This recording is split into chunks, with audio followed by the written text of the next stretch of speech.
اور اس کو مت بیچو. قرآن کو ان سے بیچنے کا کیا مخاطبہ ہے؟ مانا ہے کہ وَلَا تَشْتَرُوا بِآيَاتِي ثَمَنًا قَلِيلًا، میری آیتوں کے بدلے میں دنیا لینا. آیتیں قرآن کی چھپاؤ گے، مانا یہ جو تمہارے پاس تورات انجیل میں قرآن کی تصدیق کی آیتیں ہیں، اس کو جب تم چھپاؤ گے قوم سے اس مقصد کے لیے کہ تمہارا دنیا ضائع نہ ہو جائے، جو تمہارا قوم کے اندر شہرت ہے یا قوم سے جو تم پیسے چندے بندے بٹورتے ہو وہ ضائع ہو جائیں گے. جس دور حاضر میں کتنے ایسے مولوی ہوتے ہیں جو جانتے ہیں کہ جس فرقے میں جس جماعت میں میں ہوں ہمارے دلائل کمزور ہیں، اور یہ فلاں جو جماعت ہے یا مسلک کے لوگ ہیں یا عقیدے کے لوگ ہیں ان کے دلائل قوی ہیں، لیکن وہ اپنے اس گروہ سے اس لیے نہیں نکلتا ہے کہ اس کا ایک ماحول بنا ہوا ہوتا ہے. چندے ہیں، مسجدیں ہیں، تنظیمیں ہیں، عمارتیں ہوتی ہیں، وہ اپنے اس مرتبے کو چھوڑنے کے لیے تیار نہیں ہوتے. تو یہاں ان یہود نصارہ کے مرتبے کا ذکر تھا. وَلَا تَشْتَرُوا بِآيَاتِي ثَمَنًا قَلِيلًا. اب یہ بیچنے کا یہ معنی نہیں کہ آیات اٹھایا کسی کو دے دیا اور اس سے پیسے لے لیا، معنی یہ اللہ کے حکم کو بدل دینا اور اس پر پیسے لینا، یہ مقصود ہے. اور اس آیات کے تحت علماء نے اس کا ذکر کیا ہے کہ دینی امور پر اجرت لینا کیسا ہے، جائز ہے یا ناجائز. تو یہ تفصیلی مسئلہ ہے، طویل مسئلہ ہے جو کہ دونوں طرف دلائل ہے.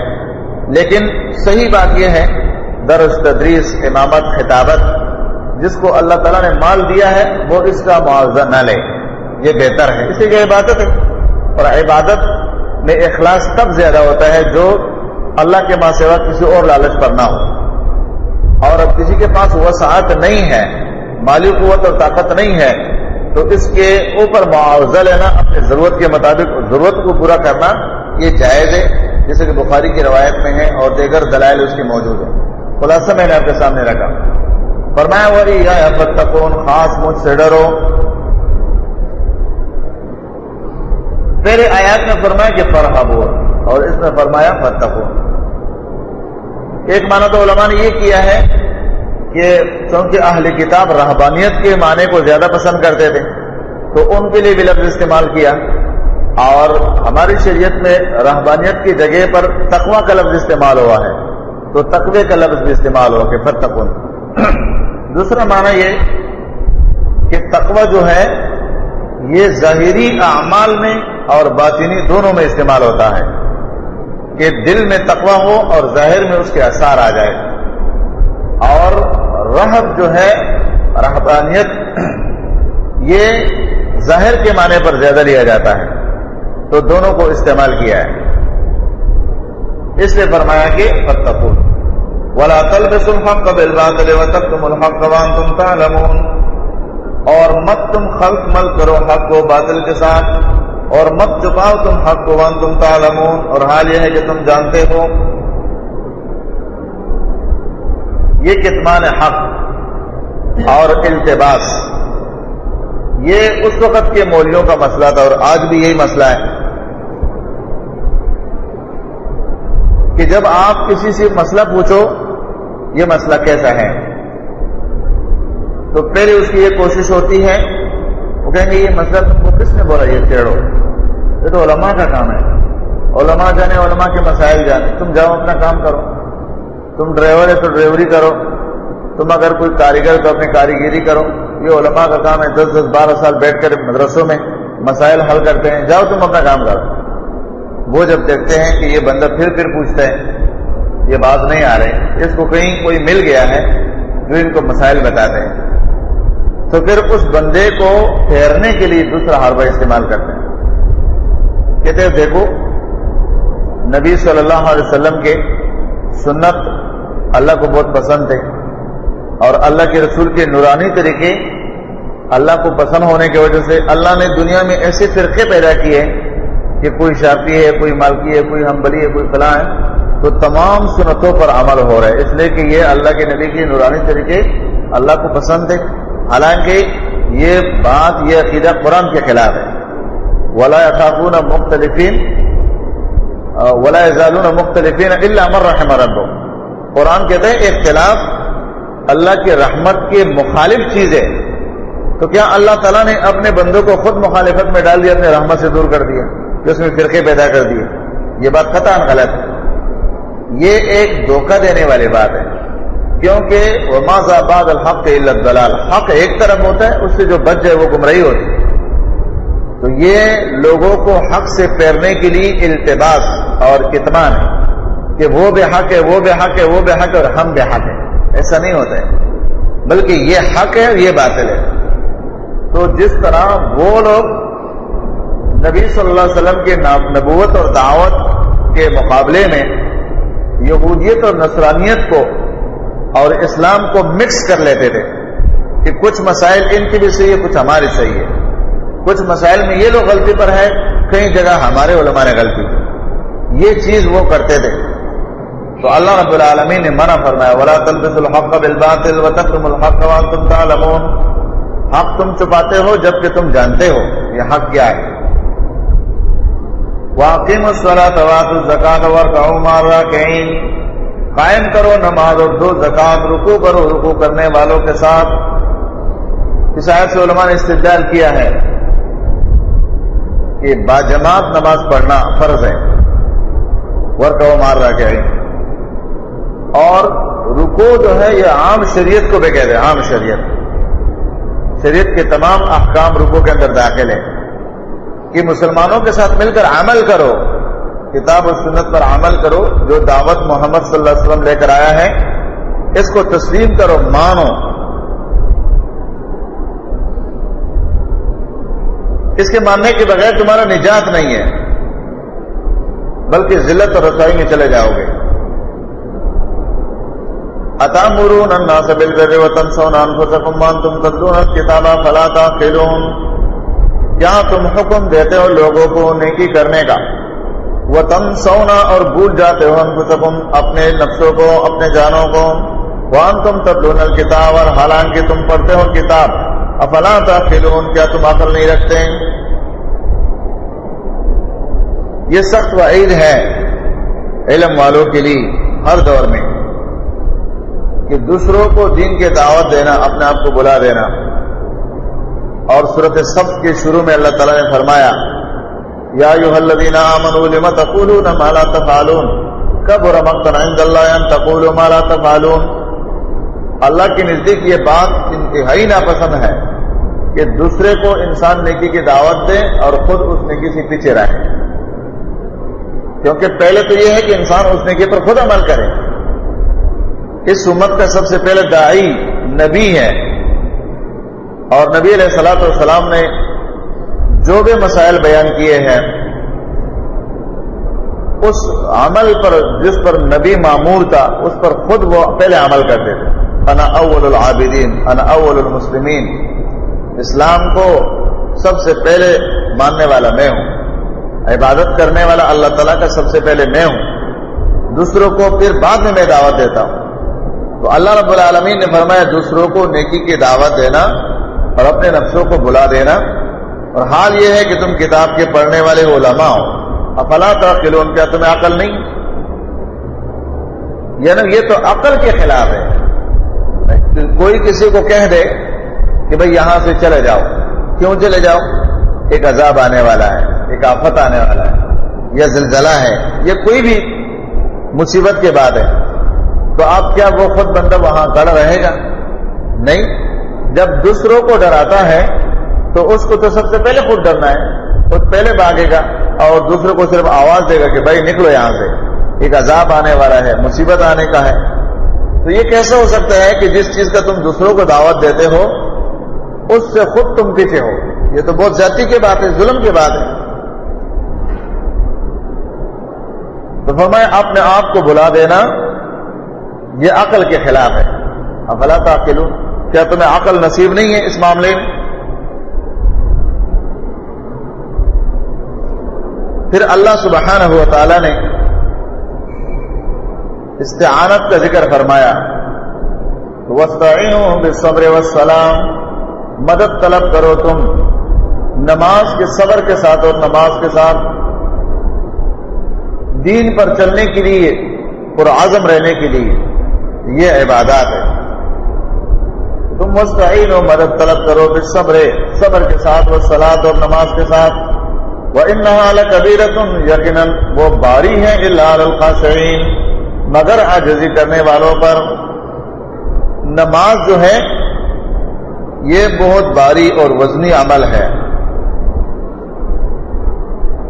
مگر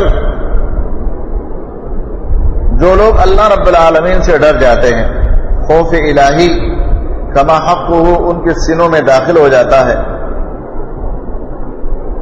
تو پھر ان کے لیے مشکل نہیں ہوتے۔ اور اس ترتیب سے بے دینی اور دین کی جتنے بھی اعمال ہیں اس کو انسان سمجھ سکتا ہے۔ جو بے نمازی انسان ہوتا ہے اس کو نماز کتنا باری پڑتا ہے، مشکل۔ صبح اٹھے گا پھر نماز پڑھے گا، وضو کرو، سردی ہو گرمی ہو، مسجد کی طرف جاؤ، دکان کاروبار سب کچھ چھوڑ کر، بہت مشکل لگتا ہے۔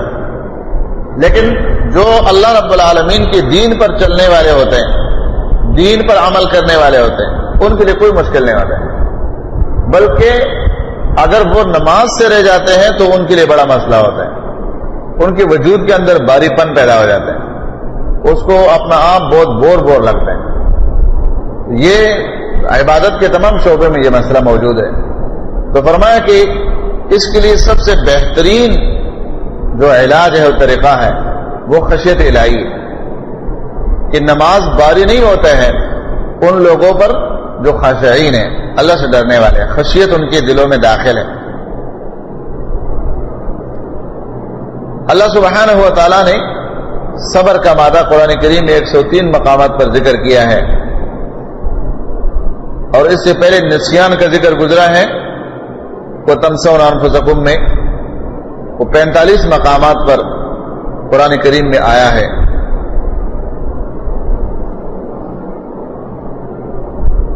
اور اس صبر کے پھر مختلف طریقے ہیں۔ کبھی صبر تو مصائب پر ہوتا ہے، اللہ کی طرف سے مشکلات امتحانات وہ آتے ہیں اور بندہ اس پر صبر کرتا ہے، یہ عبادت ہے۔ کبھی حرام چیزوں سے بچنے کے لیے انسان کا دل کرتا ہے، نفس اور شیطان دعوت دیتا ہے، لیکن بندہ اس سے صبر کرتا ہے، اپنے آپ کو بچاتا ہے۔ اس زمرے میں صبر اس کا اپنا ایک مقام ہے۔ خواہشات نفسانی وغیرہ اس کے اوپر صبر کی وجہ سے وہ قابو پا لیتا ہے، صبر کرتا رہتا ہے، اور اللہ تعالیٰ کی عبادات بجا لانے میں وہ ایک تکلیف محسوس کرتا ہے، لیکن اس پر وہ صبر کرتا ہے، کیونکہ اللہ کو راضی کرنا مقصود ہے۔ تو اس لیے فرمایا کہ یہ استعانت مدد جو ہے وہ تمہیں اگر ملے گی تو اس کے لیے یہ دو کام کرو، ایک تو صبر، دوسرا نماز۔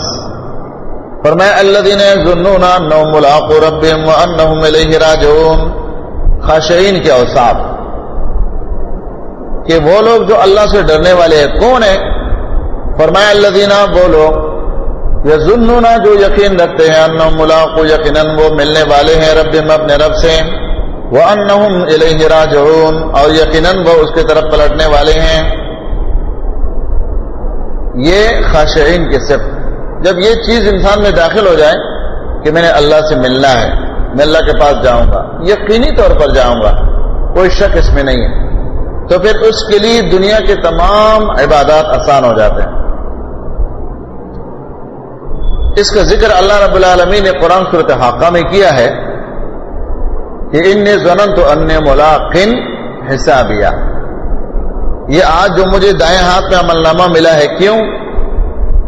وہاں پر ظننت مانا تیقنت، یہاں پر ظن بمانا یقین ہے، کہ جن لوگوں کا یقین بن چکا ہے کہ میں نے اللہ کے سامنے جانا ہے، ان کے لیے پھر کوئی نماز یا کوئی جہاد یا کوئی صدقہ دینا یا کوئی عبادت کرنا یا کوئی علم سیکھنا یا کوئی علم کے لیے وقت، کوئی بھی چیز ان کے لیے مشکل نہیں ہوتا ہے۔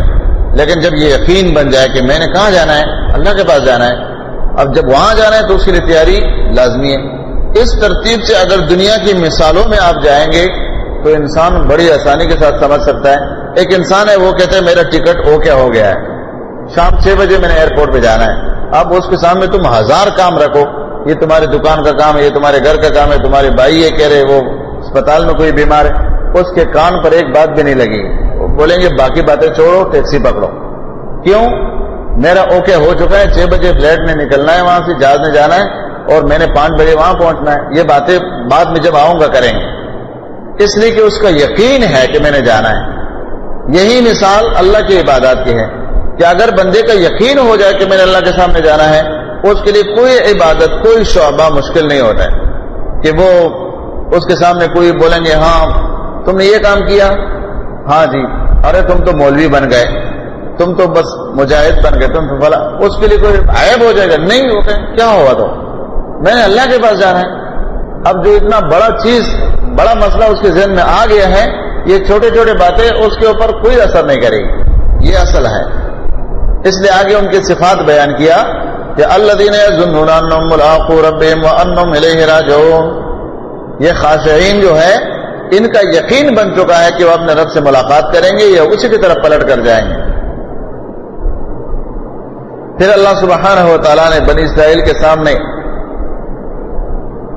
ان کی نعمتوں کا تذکیر کیا، یا بنی اسرائیل اذکروا نعمتی التی انعمت علیکم وانی فضلتکم علی العالمین، یاد کرو اے بنی اسرائیل۔ اور اسرائیل کے بارے میں علماء نے لکھا ہے، اسرا بمانا عبد، ایل بمانا اللہ، مانا عبداللہ، یعقوب علیہ الصلوۃ والسلام کے نام کی طرف اشارہ ہے، اے یعقوب علیہ الصلوۃ والسلام کی اولاد، یاد کرو تم میری نعمتوں کو جو میں نے انعام کیے تم پر، وَأَنِّي فَضَّلْتُكُمْ عَلَى الْعَالَمِينَ، اور میں نے تمہیں فضیلت دی ہے عالم پر۔ میں نے عالم پر، کون سے عالم پر؟ اس وقت تک، یعنی جب تک اللہ رب العالمین کے توحید پر یہ قائم تھے تو بنی اسرائیل میں ہی انبیاء آتے رہے، ان میں ہی اللہ رب العالمین نے لوگوں کو سردار بنایا، حاکم بنایا، حکمران بنایا، مال دولت کے اختیارات زمین کے اللہ نے ان کو دی، باقی لوگ ان کے زیر نگرانی رہے۔ لیکن جیسے ہی انہوں نے اللہ کے توحید کو چھوڑ دیا اور اللہ کے نافرمانی پر اتر آئے تو نتیجے میں اللہ سبحانہ و تعالیٰ نے نبوت اور رسالت کی اس عظیم منصب کو منتقل کر کے بنی اسماعیل کو دے دیا، یعنی محمد صلی اللہ علیہ وسلم پر نبوت رسالت آنے کے بعد بنی اسرائیل سے یہ عظیم تاج اللہ تعالیٰ نے اٹھا کر بنی اسماعیل پر رکھ دیا، بنی اسرائیل سے بنی اسماعیل کی طرف منتقل ہو گیا۔ تو یہاں پھر اللہ تعالیٰ نے اس انعام کا ذکر کیا، وَاتَّقُوا يَوْمًا، ڈرو اس دن سے لا تجزی نفس، نہیں فائدہ دے گی کوئی نفس عن نفس، کوئی جان کسی جان کو فائدہ نہیں دے گی، کوئی جان کسی جان، کوئی نفس کسی نفس، شیئن ذرا برابر، شیئن نکرہ ذکر کیا، کچھ بھی، جیسے کہ لا تملک نفس لنفس شیئا والامر یومئذ للہ، کچھ بھی فائدہ نہیں دے گا۔ ولا یقبل منها شفاعۃ، نہ قبول کی جائے گی ان سے کوئی سفارش، ولا یؤخذ منها عدل، نہ لیا جائے گا ان سے کوئی بدلہ مانا قیمت، ولا هم ينصرون، اور نہ ان کی مدد کی جائے گی۔ دنیا میں بچاؤ کے 3 طریقے ہوتے ہیں، وہ 3 طریقے اللہ تعالیٰ نے یہاں تینوں جمع کر دیے تاکہ انسان کا ذہن کھل جائے۔ پہلا طریقہ یہ ہوتا ہے کہ انسان، دوسرا انسان اس کے لیے سفارش کرتا ہے، بھائی یہ میرا بھتیجا ہے، بھائی یہ فلاں ہے، دوست ہے، پکڑا گیا ہے، اس کے لیے سفارش کرو۔ کسی بڑے وزیر اور مشیر کو جاؤ، وہ پھر بڑے کو آگے بولے، سفارش کے ذریعے سے نجات مل جائے۔ تو اللہ تعالیٰ نے اس کی نفی کر دی، ولا یقبل منها شفاعۃ، کوئی سفارش نہیں چلے گا۔ پھر دوسرا مسئلہ یہ ہوتا ہے، چلو سفارش نہیں ہے تو زیادہ مقدار میں پیسے خرچ کر دیں گے، پیسے بہت ہے، لاکھوں کروڑوں روپیہ ہیں، چلو کسی کو رشوت دے دیں گے، دنیا کے معاملات ہیں، حرام طریقہ ہے نا، لیکن لوگ اسی کے ذریعے سے اپنے آپ کو چھڑاتے ہیں، دوسروں کو چھڑاتے ہیں۔ تو اللہ تعالیٰ نے اس کی نفی کر دی، ولا یؤخذ منها عدل، نہیں لیا جائے گا اس سے کوئی قیمت۔ عدل کہتے ہیں برابری کو، ہم کہتے ہیں نا عدل کرو، انصاف کرو، برابری کرو، میرا حق مجھے دو، اس کا حق اس کو دو، اس کو عدل کہتے ہیں نا۔ فرمایا کہ اس کے برابر کی قیمت لے کر اس کو چھوڑ دیا جائے گا؟ فرمایا نہیں، پیسے بھی نہیں چلیں گے۔ تو تیسرا مسئلہ کیا ہوتا ہے؟ افرادی قوت۔ اچھا، سفارش بھی نہیں مانتے، پیسے بھی نہیں لینا ہے، چلو جی بلاؤ اپنے نوجوانوں کو، اپنے لشکر کو بلاؤ۔ تو اللہ تعالیٰ نے فرمایا وَلَا هُمْ يُنصَرُونَ، نہ ان کی کوئی مدد کر سکیں گے، لشکر بھی نہیں چلے گا۔ فرمایا کہ یہ ایسا دن ہے کہ جس دن یہ تینوں چیزیں کام نہیں آئے گی، نہ تو کوئی سفارش کر سکے گا، نہ کسی کا مال کام آئے گا، اور نہ کوئی اپنے لاؤ لشکر کو جمع کر کے اپنے قوت کا انتخاب کر سکے گا۔ یہ تینوں چیزیں دنیا میں جو کام آنے والی ہیں، یہ تینوں قیامت کے دن کام چھوڑ دیں گے۔ بلکہ کسی بادشاہ کو ضرورت نہیں ہے بات کرنے کا، تو لشکر جمع کرنا تو دور کی بات ہے۔ ذلت اور رسوائی کے علاوہ ایسے ظالم بادشاہوں کا کوئی اور راستہ نہیں ہوگا۔ یہ تینوں چیزیں اس دور میں بھی تھی، اور یہود نصارہ میں دور حاضر میں بھی ہیں، اور مسلمانوں میں بھی یہی تین چیزیں جو ہے گندے معاشرے میں کام آنے کی چیزیں ہیں، بعض اس میں صحیح بعض غلط۔ تو اللہ تعالیٰ نے ان سب کا ذکر کیا کہ اس میں سے کوئی بھی چیز تمہارے کام آنے والی نہیں ہے، جیسا کہ سورۃ زمر میں آیات نمبر 47 میں ہم پڑھیں گے۔ فرمایا وَلَوْ أَنَّ لِلَّذِينَ ظَلَمُوا مَا فِي الْأَرْضِ جَمِيعًا وَمِثْلَهُ مَعَهُ لَافْتَدَوْا بِهِ مِنْ سُوءِ الْعَذَابِ، اگر ہو کسی انسان کے پاس زمین بر خزانہ اور وہ دینا چاہیں گے کہ فدیہ دے کر کے اس کے ذریعے سے اپنے آپ کو چھڑا دے، تو تب بھی وہ اپنے آپ کو چھڑا نہیں سکے گا، کیونکہ سونا چاندی یہ قیامت کے دن چلنے والی چیزیں ہے ہی نہیں، اس کا قیمت دنیا میں ہے، بس وہاں اس کا قیمت ختم ہو جائے گا۔ جس طرح ہمارے جیبوں میں نوٹ ہے نا، حکومت کی طرف سے اعلان ہو جائے 500 کا، 1000 کا، 50 کا، روپیہ 10 کا، یہ نوٹ منسوخ، اب کس کام کے ہیں؟ کاغذ ہے، کسی کام کا نہیں ہے۔ تو اللہ رب العالمین نے قیامت کے دن سونے اور چاندی کی قیمت کو ختم کر دینا کہ یہ چلے گا ہی نہیں، کیونکہ جس کے پاس عدالت ہے وہ کہتے ہیں یہ نوٹ چل ہی نہیں رہے، تو جب چلے گئے نہیں تو پھر فائدہ کیا ہوگا؟ ہاں، جب جنت میں جنتی داخل ہوں گے تو وہاں ان کے لیے سونا چاندی چلے گا، وہ ان کے زیور کے طور پر ہے، وہ ان کی پالنگ کے طور پر ہے، وہ ان کی سیڑھیوں کے چھتوں کے طور پر ہے، اور ریشم کی صورت میں ہے، مختلف چیزیں ہیں۔ لیکن میدان محشر میں اللہ نے اعلان کیا ہے یہ چیزیں نہیں چلے گی، اس لیے فرمایا کہ یہ تینوں چیزیں تمہارے کام نہیں آئی۔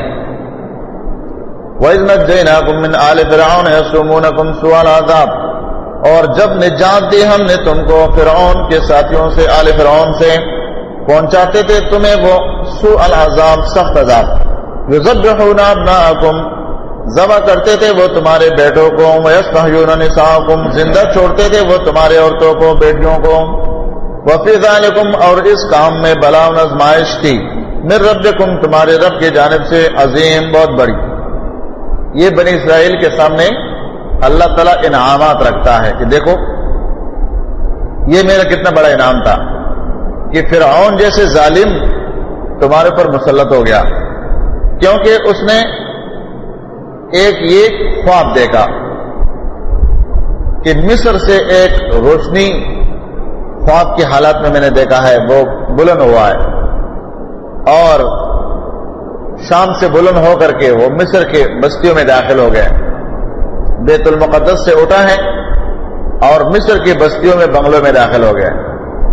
ایک قول علماء نے یہ نقل کی۔ دوسری بات، بنی اسرائیل کے اندر اس مسئلے کا تذکرہ تھا کہ ایک دوسرے اولاد کو، جس طرح ہم بڑوں سے واقعات سنتے ہیں، بڑے ان کو واقعات سناتے تھے کہ بنی اسرائیل میں ایک نوجوان اللہ پیدا کرے گا جو بنی اسرائیل کو اپنے ساتھ متحد کر کے اور ان ظالموں سے لڑے گا، اور ان ظالموں کو اللہ تعالیٰ شکست دے گا۔ تو اس کہانی کے سننے کے بعد اور اس خواب کے دیکھنے کے بعد فرعون نے یہ اعلان جاری کیا تھا کہ کوئی بھی شخص بنی اسرائیل میں لڑکا پیدا ہو جائے تو ان کو قتل کیا جائے گا، اور لڑکیاں پیدا ہوں تو ان کو زندہ چھوڑو۔ یہاں پر اللہ رب العالمین نے اس عذاب کا تذکرہ کیا کہ ہم نے جب فرعون کو ہلاک اور تباہ کیا، وہ تمہیں سخت عذاب پہنچاتے تھے. نجیناکم، ہم نے تم کو نجات دی ہے. نجات دینے والی صرف اللہ کے ذات، اس کے علاوہ کوئی نجات دے نہیں سکتا ہے. ویسے بھی جب قوم کے اندر عورتیں بڑھ جائیں، مرد کم ہو تو فتنہ ہے، عورتیں زیادہ ہو مرد کم ہو تو فتنہ ہے. اور پھر جب مکمل نسل کشی ہو کہ لڑکوں کو یقینی طور پر ختم کرنا اور لڑکیوں کو چھوڑنا، تو ظاہر بات ہے اس میں فحاشی پھیلے گی. عورتوں کو اپنے استعمال کے لیے وہ چھوڑتے تھے. یہاں پر اللہ تعالیٰ نے اس نعمت کا ذکر کیا اور فرمایا کہ وَفِي ذَلِكُمْ بَلَاءٌ مِّن رَبِّكُمْ، بہت بڑی امتحان یہ تمہارے رب کی جانب سے اللہ نے تمہارے اوپر مسلط کیا تھا. عظیم کہہ کر یہ بہت بڑا مسئلہ تھا تمہارے لیے، بڑی امتحان میں تم پھنسے ہوئے تھے. اور استحیاء کا معنی علماء نے دو معنی کیے. ایک یہ تھے وَيَسْتَحْيُونَ نِسَاءَكُمْ، تمہارے عورتوں کو زندہ چھوڑتے تھے تمہارے بےزتی کے لیے کہ وہ زندہ ہوں گے اور ان کے ساتھ جو بنی اسرائیل جو معاملات کریں گے اس میں تمہیں بے عزت ہوں گے، کیونکہ تمہارے ہاتھ میں قوت طاقت تو ہے نہیں، وہ جو چاہے کر لیں. دوسرا معنی یہ کہ بے حیائی کرتے تھے تمہارے عورتوں کے کہ چھید کیا کرتے تھے خواتین کو کہ کہیں چوری چھپی کسی عورت نے بچے کو تو نہیں جنائے. کنواری ہے، اس نے شادی نہیں کی ہے، ہو سکتا ہے چوری چھپی اس نے شادی کی ہو، تو اس کو چیک کرو کہ کہیں اس نے بچہ تو پیدا نہیں کیا ہے. تو عورتوں کے مقام خاص کو چیک کرنا یہ بہت بڑی بے حیائی کی بات ہے. تو اس لیے فرمایا استحیاء، بے حیائی کرتے تھے تمہارے عورتوں کے. ایک معنی علماء نے یہ کیا.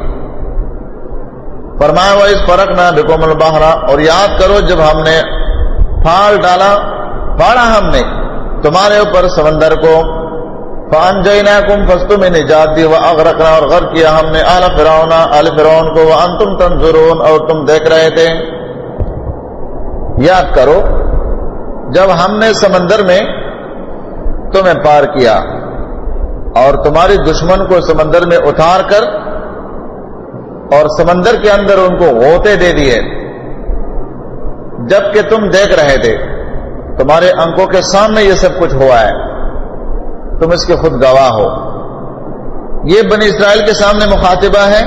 تو یہ لوگ تو اس وقت موجود نہیں تھے جیسا کہ پہلے میں نے ذکر کیا. تو یہ واقعات بنی اسرائیل میں بہت مشہور تھے، ایسا ہوا ہے. اور جیسا کہ صحیح بخاری کی حدیث میں ہے کہ رسول اللہ صلی اللہ علیہ وسلم جب مدینے میں آئے تو یہودیوں کے روزے کے متعلق جب 10 تاریخ محرم کا روزہ انہوں نے دیکھا، فرمایا کہ یہ کس بات کا روزہ ہے؟ انہوں نے کہا اس دن موسیٰ علیہ السلام کو اللہ نے نجات دی ہے، فرعون کو غرق کیا ہے، اس خوشی میں ہم روزہ رکھتے ہیں. یہ اس بات کی دلیل ہے کہ یہ واقعہ ان کے سامنے بہت تازہ واقعہ تھا.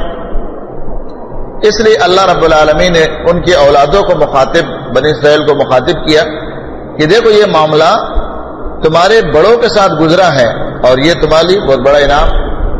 کسی کی بڑوں کا تذکرہ کرنا بطور نعمت یا بطور ذلت وہ چھوٹوں کے لیے ہوتے، تمہارے بڑوں نے یہ کیا تھا یہ کیا تھا. اور یہاں پر ان کا تذلیل بھی مقصود ہے، کیونکہ نبی علیہ الصلوۃ والسلام کے مقابلے میں یہ اپنے بڑی تعریفیں کرتے تھے کہ ہم تو ایسے ہیں، ہم ایسے ہیں، ہمارے بڑے ایسے تھے، ہمارے بڑے ایسے تھے. اللہ رب العالمین نے فرمایا چلو سنو، پھر جب تم اپنی تعریفیں کرتے ہو تو تمہاری تاریخ کو ہم تمہارے سامنے رکھتے ہیں کہ اللہ نے تمہارے ساتھ کیا کیا اور تم نے کیا کیا. تو یہاں پر ان کا ذکر کیا. وَإِذْ وَعَدْنَا مُوسَىٰ 40 لَيْلَةً، اور جب وعدہ لیا ہم نے موسیٰ علیہ السلام سے 40 دنوں کا، 40 راتوں کا، راتوں کے ساتھ دن میں منسلک ہے. ثُمَّ اتَّخَذْتُمُ الْعِجْلَ، پھر پکڑا تم نے بچڑے کو، مِن بعد، اس کے بعد، وَأَنْتُمْ ظَالِمُونَ، اور ہو تم ظالم. موسیٰ علیہ السلام کو اللہ تعالیٰ نے طور پر بلایا اور پیچھے انہوں نے ہارون علیہ السلام کو اپنا جانشین بنا کر چھوڑا. انہوں نے کیا کیا کہ سونے سے بچڑے کے صورت بنا کر، مجسمہ بنا کر، سامری کے ذریعے سے، اور اس کی عبادت شروع کر دی. اور ان کا عقیدہ یہ تھا، جیسے کہ علماء مفسرین نے لکھا ہے، کہ اس بچڑے کے ارد گرد وہ ناچتے تھے جس طرح قوالی کرنے والے ناچتے ہیں نا، اس طرح یہ انہی کا طریقہ ہے، ناچتے تھے اور گاتے تھے، اور ان کا یہ عقیدہ تھا حلول کا کہ اللہ رب العالمین ہر چیز میں داخل ہوتا ہے، تو اس بچڑے میں اللہ داخل ہوا ہے، نعوذ باللہ من ذالک۔ آج بھی مسلمانوں میں یہ عقیدہ یہود نصارہ اور آتش پرست قسم کے لوگوں سے منتقل ہوا ہے۔ یہ سامری والے عقیدے کے لوگ ہیں جو کہتے ہیں اللہ تعالیٰ ہر چیز میں ہے۔ ہر چیز میں اللہ نہیں ہے، اللہ عرش پر مستوی ہے، ساتوں آسمانوں سے اوپر، الرحمن علی العرش استویٰ۔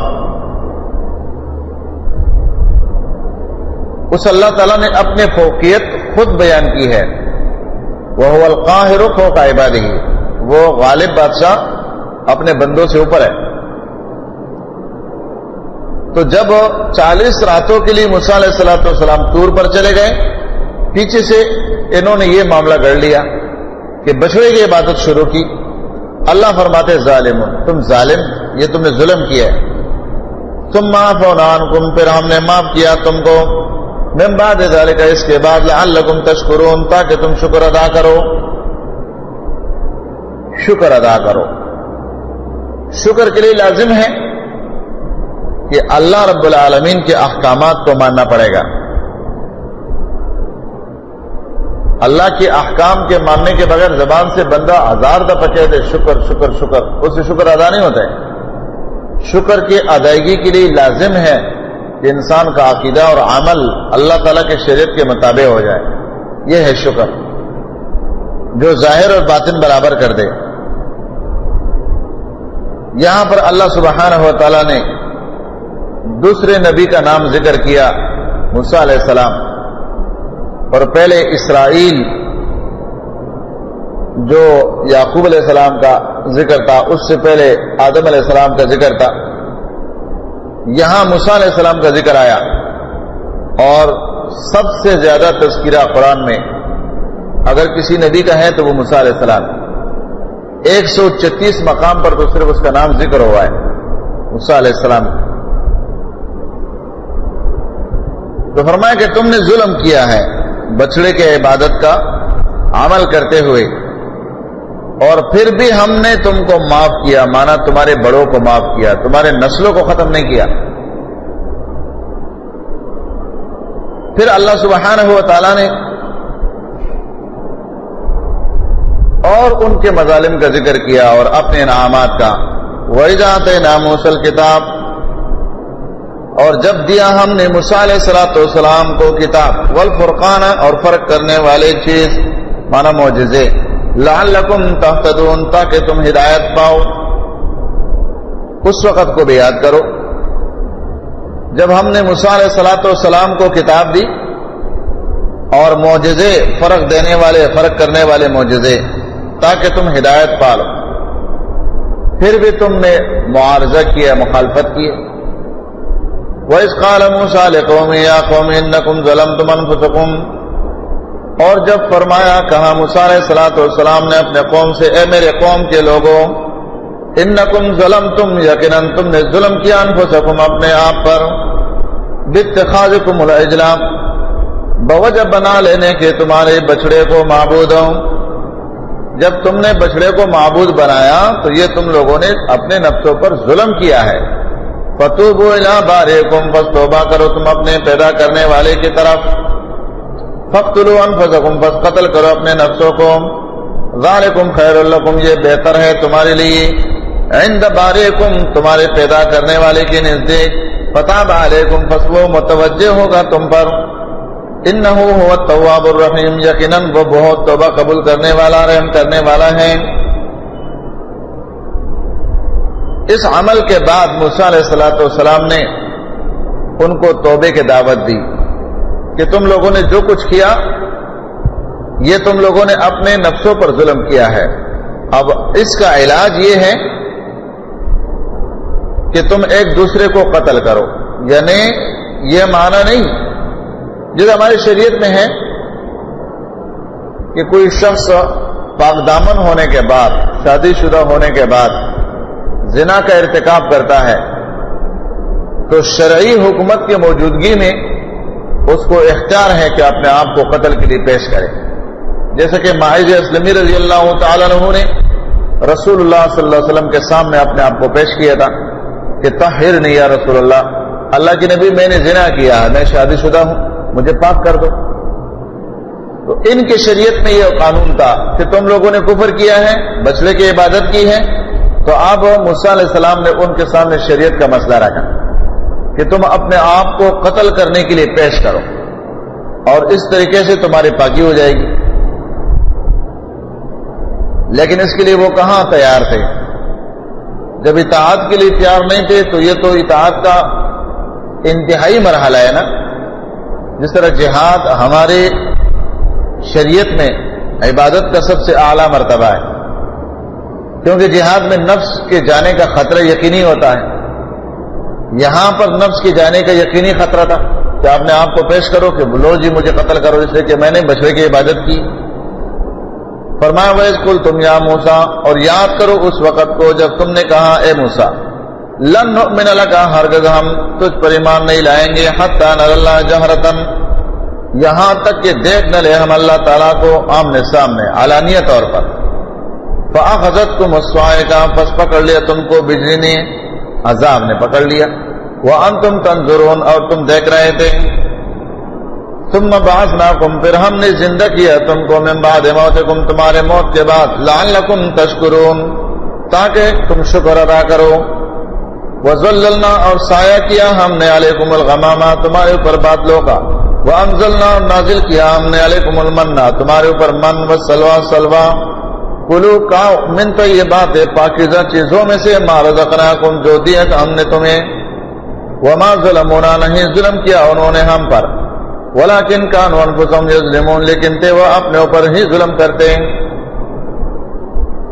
یہ تمام وہ نعمتیں ہیں جو مقام طے یتیہونا کی آیات میں ہم پڑھیں گے، مقام طے جس کا ذکر قرآن میں ہے، اس میدان میں یہ بنی اسرائیل گرفتار ہے، اور موسیٰ علیہ السلام کی نافرمانی کی وجہ سے، اللہ تعالیٰ کے شرک کے ارتکاب کی وجہ سے اس میدان میں ہیں۔ اور علماء نے لکھا ہے 40 سال تک انہوں نے یہاں وقت گزارا ہے۔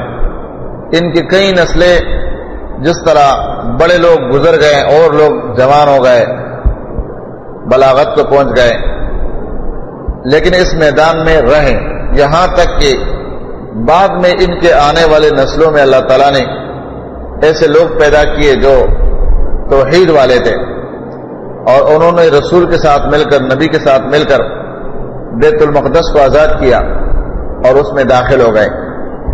تو یہاں ان کے ان ظلموں کا اللہ تعالیٰ نے ذکر کیا ہے کہ جب انہوں نے اس قسم کے مطالبات کیے اللہ کو دیکھنا، تو یہ انتہائی بے ادبی کی باتیں تھی، اور اس کے وجہ سے اللہ رب العالمین نے ان کو پکڑ لیا، اور پھر اللہ رب العالمین نے فرمایا کہ ہم نے تمہیں معاف کیا۔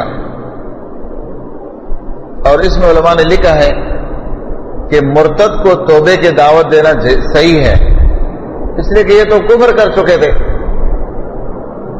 مرتد ہو گئے تھے، اور اس کو پھر اسلام میں دعوت دی، فَتُوبُوا إِلَىٰ بَارِئِكُمْ، اپنے رب کی طرف توبہ کرو۔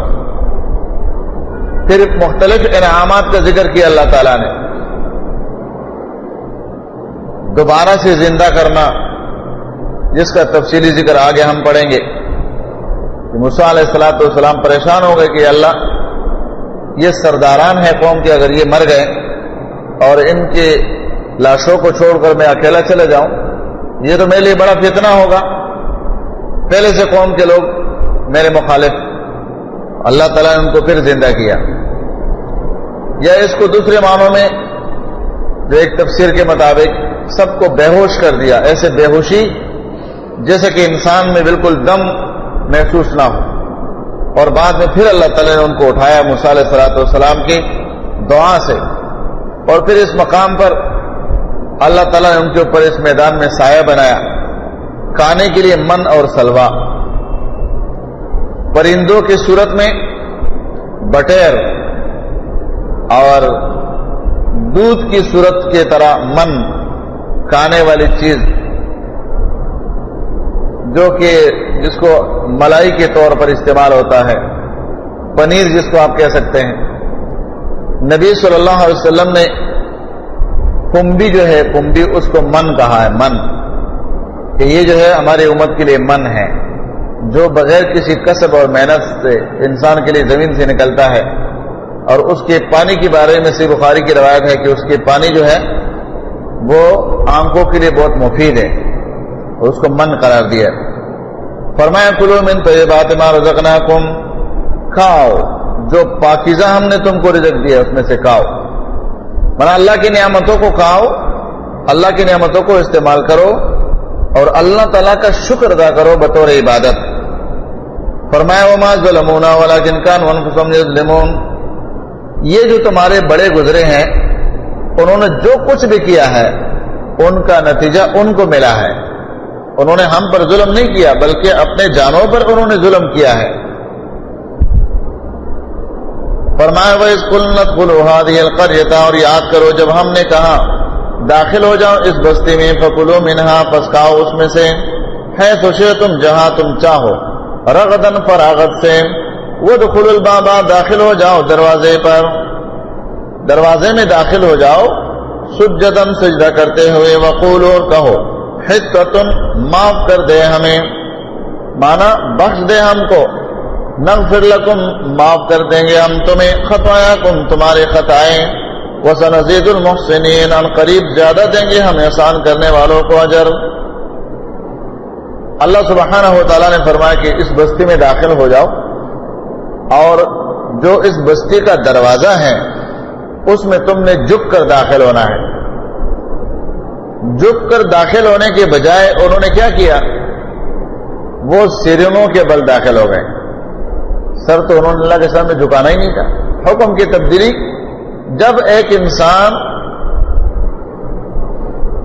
فعلی حکم بدلے گا تو قولی تو بدلنا ہی ہے، تو یہاں اللہ رب العالمین نے صرف فعلی حکم کا ذکر کیا ہے، آگے صرف قول کا لفظ کہا، فبدل الذین ظلموا قولا غیر الذی، اس کی صراحت نہیں کی۔ یہاں پر خود بخود ثابت ہوتا ہے کہ انہوں نے معاملے کو تبدیل کر دیا، تو فرمایا کہ فبدل الذین ظلموا، بس بدل دیا ان لوگوں نے جنہوں نے ظلم کیا تھا، قولا بات، غیر الذی، اس کے ما سوا، قیل لہم، جو کہی گئی تھی ان کو، فانزلنا، پس نازل کیا ہم نے، علی الذین ظلموا، ان لوگوں پر جنہوں نے ظلم کیا، رجزا من السماء، عذاب آسمان سے، بما کانوا یفسقون، بسبب ان کے نافرمانی کے، وہ جو نافرمانی کر رہے تھے اس نافرمانی کی وجہ سے ہم نے ان پر عذاب نازل کیا۔ ان کو کہا گیا تھا کہ حطۃ کا ہو، جیسے کہ بخاری کی روایت میں ہے حنطۃ فی شعرۃ یا فی شعیرۃ، دونوں الفاظ ہیں۔ ہمیں تو جیسا ہم کہتے ہیں نا سلٹا چاہیے، ہمیں تو دانے چاہیے، سلٹے کے اندر دانے چاہیے، یا ان کو لفظ کہا گیا تھا حنطۃ، اے اللہ ہم گناہگار ہیں، ہم کو معاف کر دے، تو ان کا حنطۃ فی شعیرۃ، ہم کو تو سلٹے میں دانے چاہیے، غلہ چاہیے، یہاں تو من اور سلوا سے ہم تنگ آ گئے، بالکل لفظ کو بدل دیا اور عمل کو بھی بدل دیا، سجدن کے بجائے وہ سرین کے بل داخل ہو گئے اس دروازے پر۔ اس آیات کے تحت علماء نے لکھا ہے کہ وہ لوگ بڑے ظالم ہیں جو شریعت کے لفظوں کو بدلتے ہیں، شریعت کے لفظوں کو بدلتے ہیں، وہ بڑے ظالم ہیں، یا اپنے طرف سے اس میں اضافہ کرتے ہیں۔ جس طرح آج آپ دیکھ لو نا، اللهم رب هذه الدعوة التامة والصلاة القائمة آت محمدا الوسيلة والفضيلة وابعثه مقاما محمودا الذي وعدته، اللہ کے رسول نے یہاں تک ہم کو دعا سکھائی۔ اب آپ مسجدوں کے اسپیکر پر سنو، آگے بڑے بڑے جملے ساتھ ملا دیے،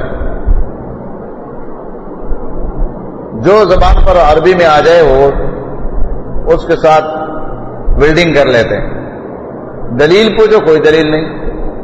اللہ کے رسول صلی اللہ علیہ وسلم نے سلام پڑھنے کے بعد اللہم انت السلام ومنک السلام تبارک یا ذی الجلال والاکرام، انہوں نے آگے سے کتنے جملے بڑھا دیے، اللہم انت السلام ومنک السلام والیک یرجع السلام حینا ربنا بالسلام وادخلنا الجنۃ دار السلام وتبارکت ربنا وتعالیت یا ذا الجلال والاکرام۔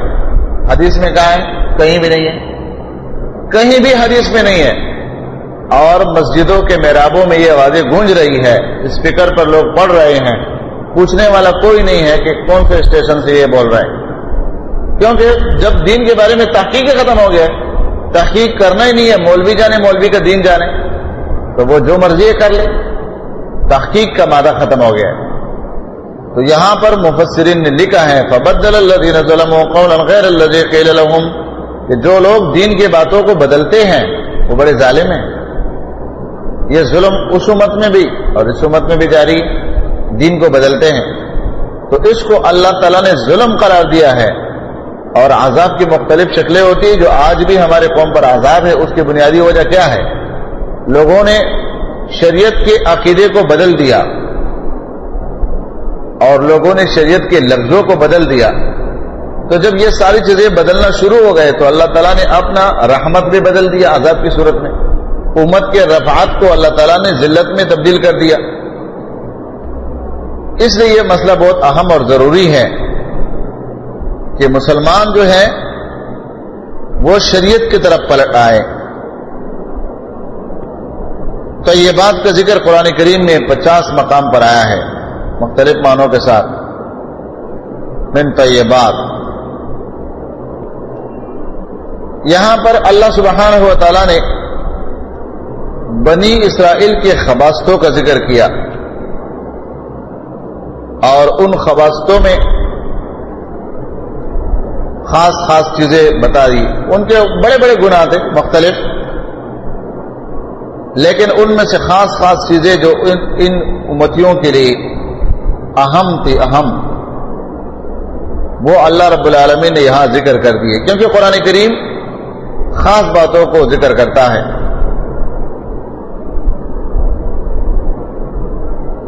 اور اس آیات کے تحت شیخ الاسلام ابن تیمیہ رحمۃ اللہ علیہ نے اور اس طرح امام قرطبی رحمۃ اللہ علیہ نے بدعتیوں پر سخت رد کی ہے کہ جو لوگ دین کے اندر اپنے آپ باتیں گسیڑتے ہیں، ڈالتے ہیں، یہ بڑے مفسد لوگ ہیں، دین کو تباہ کرنے والے لوگ ہیں۔ دین کا سب سے بڑا نقصان ان لوگوں کی وجہ سے ہوتا ہے جو شریعت کی باتوں پر اکتفا نہیں کرتے، اس کو کافی نہیں سمجھتے، جبکہ شریعت میں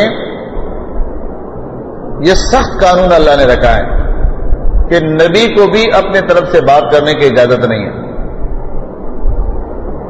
شرع لکم من الدین، اللہ فرماتے اللہ نے تمہارے لیے دین بنایا، شریعت بنایا، تم اپنے طرف سے شریعت میں دین کے بنانے میں کچھ بھی نہیں کر سکتے ہو۔ فرمایا وَإِذِ اسْتَسْقَىٰ مُوسَىٰ لِقَوْمِهِ، اور یاد کرو جب پانی طلب کیا موسیٰ علیہ السلام نے اپنے قوم کے لیے، فَقُلْنَا، فَسم نے کہا، اضرب مار بِعَصَاكَ الْحَجَرَ، اپنا عصا پتھر کو، اپنے عصا اپنے لاٹھی کے ساتھ اس پتھر کو مارو، فَانْفَجَرَتْ، پس جاری ہو گئے، نکل پڑے منہ اس سے، 12 عینا، 12 چشمے، قد علما، یقیناً جان لیا، کل اناس، ہر ایک شخص نے قوم میں سے، مشربہم، گات اپنا اپنا، اپنے اپنے پینے کا جگہ ہر ایک شخص نے پہچان لیا۔ کلو واشربو، کھاؤ اور پیو، من رزق اللہ، اللہ کے رزق میں سے، ولا تعصوا فی الارض مفسدین، نہ پھرو تم زمین میں فساد کرتے ہوئے۔ بنی اسرائیل کے 12 قبیلے، 12 سردار ایک نظم کے تحت چلنے والے تھے، ان کے فساد کو مد نظر رکھتے ہوئے ہر قبیلے کے لیے الگ الگ چشمہ اللہ نے جاری کیا، پتھر سے پانی نکالنا، یہ نبی کا عظیم معجزہ تھا، پھر بھی ایمان نہیں لا رہے، حجت بازیاں کر رہے، اللہ کو سامنے دکھاؤ۔ جس طرح ہمارے نبی کے سامنے مشرکین عرب نے کہا کہ ہم اس وقت آپ کو مانیں گے کہ آپ رسول ہیں، کہ آپ کے لیے چشمے جاری ہو، آپ کے لیے باغات ہو، آپ کے لیے سونے چاندی ہو، یہاں تک کہ ہمارے آنکھوں کے سامنے تم آسمان میں چڑھ جاؤ۔ وَلَن نُؤْمِنَ لِرُقِيِّكَ حَتَّى تُنَزِّلَ عَلَيْنَا كِتَابًا نَقْرَؤُ، پھر بھی ہم نہیں مانیں گے کہ تم رسول ہو جب تک ہمارے آنکھوں کے سامنے اوپر سے کتاب لے کر نہ آؤ، اور ایسے کتاب جس کو ہم پڑھ سکے۔ تو اللہ تعالیٰ نے شارٹ اور مختصر لفظ میں جواب دیا، قُلْ هَلْ كُنْتُ إِلَّا بَشَرًا رَسُولًا، کہہ دو کہ میں تو بشر ہوں اور رسول ہوں۔ بشر اور رسول کا یہ کام نہیں جو تم ہم سے مطالبہ کرتے۔ سورۃ بنی اسرائیل میں یہ تفصیلی موجود ہے۔ یہاں ان کے لیے 12 چشمے موسیٰ علیہ السلام کے لاٹھی کے ذریعے سے یہ معجزہ اللہ نے ثابت کیا، اور یہاں سے یہ مسئلہ بھی ثابت ہو گیا کہ شریعت میں پانی پہلے پی لینا بعد میں پی لینا اس سے کوئی قید نہیں ہے۔ کلو واشربوا، بعض لوگ کہتے ہیں بعد میں حدیث میں آیا کہ پانی نہیں پیو، حدیث میں تو ہمارے علم میں تو نہیں ہے کہیں، قرآن میں تو یہ ہے کہ کلو پہلے کھاؤ واشربوا بعد میں پیو، تو اس میں تو کوئی ممانعات ہم کو نظر نہیں آتے۔ فرمایا وَلَا تَعْثَوْا فِي الْأَرْضِ مُفْسِدِينَ، زمین میں مت پھرو فساد کرتے ہوئے، زمین میں فساد مت کرو۔ فساد اللہ تعالیٰ کو انتہائی ناپسند ہے، انتہائی طبیعی عمل ہے، اس لیے اللہ رب العالمین نے اس سے منع کیا۔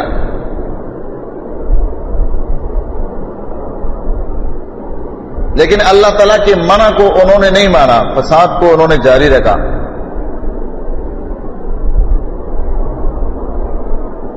اپنے فساد کے لیے زمین کو انہوں نے استعمال کیا، اور اللہ تعالیٰ کے امن کو انہوں نے بگاڑا۔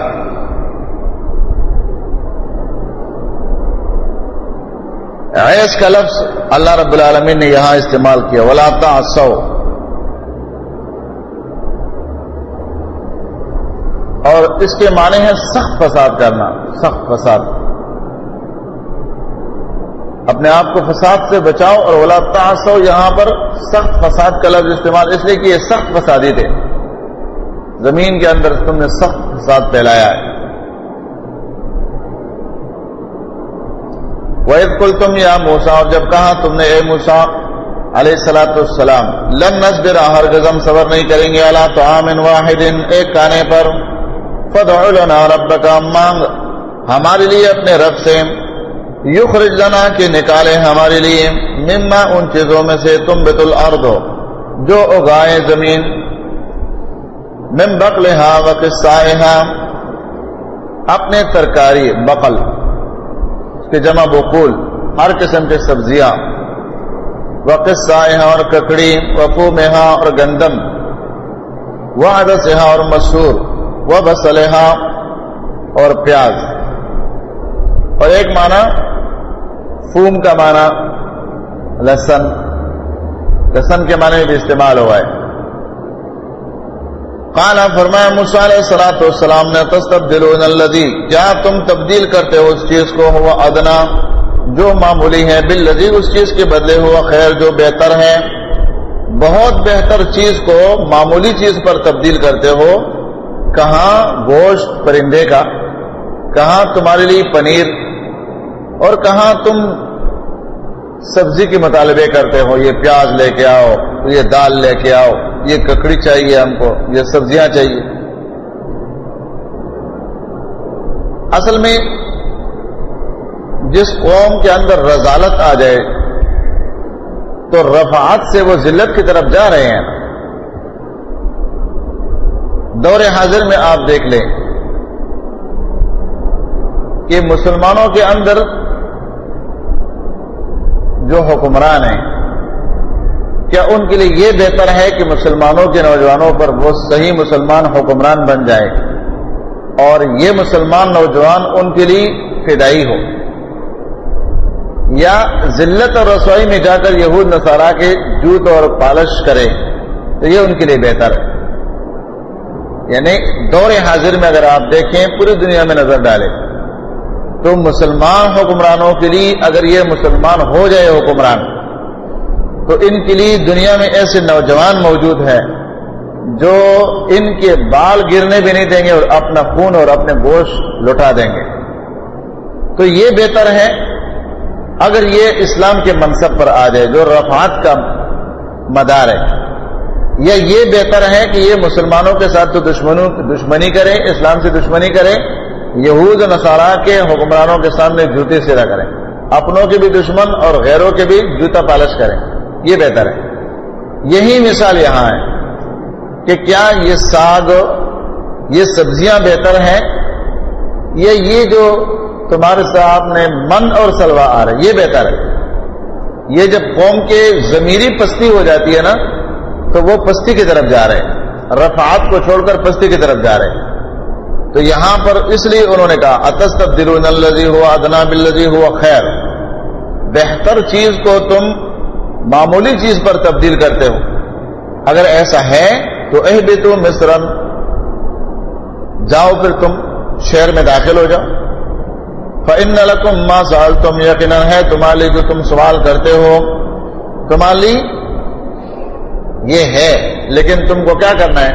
تم جہاد کرو، بیت المقدس کو آزاد کرو، پھر اس بستی میں جا کے تم ترکاریاں اپنے لیے بناؤ، فصلوں کا کام کرو۔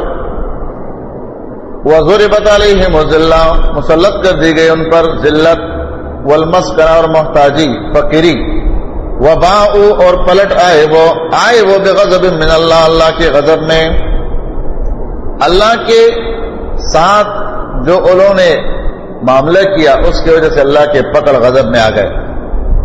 ذالک بأنہم کانوا یکفرون بآیات اللہ، یہ اس لیے کہ یقیناً وہ کفر کرتے تھے اللہ کے آیتوں کے ساتھ، ویقتلون النبیین، اور قتل کرتے تھے نبیوں کو بغیر الحق، ناحق۔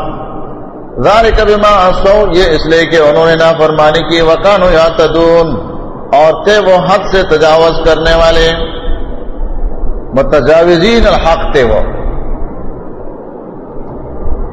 اللہ سبحانہ و تعالیٰ نے فرمایا کہ اس سوال پر اللہ تعالیٰ نے ذلت ان پر مسلط کر دی، رسوائی ان کے مقدر بن گئی۔